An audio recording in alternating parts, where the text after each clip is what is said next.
Here's a quick memo to the gun industry. When you stop caring about how your product is being used by bad actors, you are the bad actor.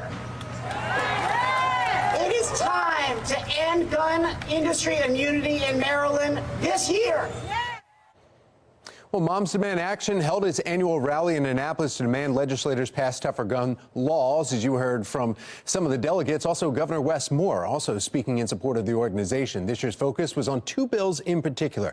Joining us now with response to yesterday's rally, State Director of the National African American Gun Association, Galen Muhammad. Good morning, Galen. Good morning, sir. You just heard Wallstreiter right there, State Senator Wallstreiter speaking. He also passed a law, Senate Bill 1, last year. He was passing that bill that was signed into law. He's very active about guns. One of his things, though, he says that you are the bad actor. We still sell cigarettes in the state and all across the country, and they kill a lot more people than guns do. Do you think that they should go after cigarette industry first before going after the gun manufacturers? Most definitely, because those products hurt you no matter who uses them or how they're used.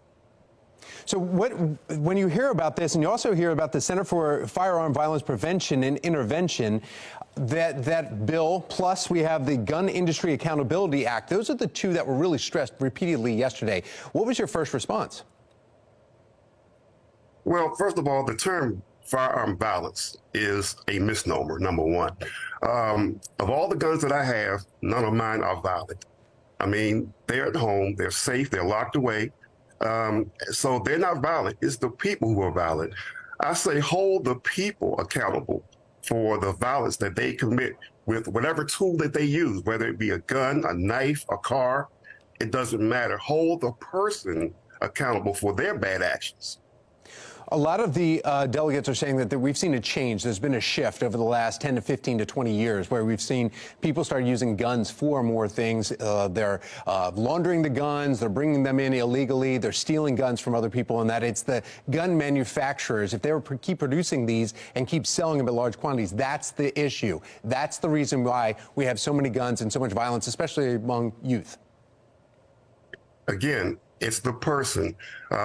This bill that is being introduced today at 1 o'clock in the House, they're going to be discussing making the theft of all firearms a felony. Before, a current law states that the gun has to be at least $1,500 before it's considered a felony. So if you break in someone's home, you steal their $500 gun, you get a slap on the wrist, and you get to go back out in the street and try it all over again until you steal a $1,500 gun. It's not until then where you're charged with a felony. And this gun was killed in committee last year and the year before, and the year before that. Moms Against Demand Action, though, has been rallying for years now, and the gun laws have been stricter and stricter in Maryland, yet the shootings continue to rise. What would you say, besides, you've said it a couple times, but how else would you tell them a better action plan would be? A better action plan? How about they talk and we talk with each other versus them talking to majority legislators in Maryland who are all Democrats, and they speak the same language, have the same thoughts and fears of firearms. Speak to us about us who are firearms instructors. Mm-hmm. Talk to us about the classes that we teach, and the classes start and end in firearms safety. We talk about firearms safety, firearms security. We teach that throughout our class. So many of the even with Senate Bill 1, and I think it was Senate Bill 820, House Bill 824, we teach about the security of firearms in the home.